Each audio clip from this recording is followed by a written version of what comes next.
কচু গাছ হলো এমন একটা জিনিস যার আগা থেকে গোড়া পর্যন্ত সমস্ত কিছু খাওয়া যায়। প্রথমেই কচু পাতাগুলো ভালো করে ধুয়ে নিয়ে সরু সরু করে কুচো করে নিয়েছি। তারপর জল দিয়ে কড়াইতে অল্প লবণ আর একটু লেবু রস দিয়ে ভাপিয়ে জলটা ফেলে দেব। ভালো করে ভাপিয়ে নিয়ে ফেলে দেওয়ার পরে কচুর গায়ে যে জলটা লেগে থাকে সেটাও চেপে চেপে জলটা বের করে নিতে হবে। তারপরে কড়াইতে সর্ষের তেল দিয়ে কালো জিরে আর চিংড়ি মাছ দিয়ে ভালো করে ভাজা ভাজা করে যে সর্ষে আর কাঁচা লঙ্কাটা বেটে রেখেছিলাম সেটা দিয়ে দেব।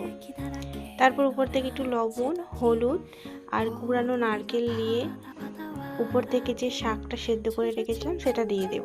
দিয়ে দেওয়ার পরে শুকনো শুকনো করে নেড়ে নিয়ে শুকনো হয়ে এলে উপর থেকে একটু টক দই আর একটু চিনি দিয়ে আবারও ভালো করে শুকনো শুকনো করে নাড়িয়ে নিয়ে উপর থেকে একটু সর্ষের তেল দিয়ে নামিয়ে নিলেই রেডি হয়ে যাবে আমার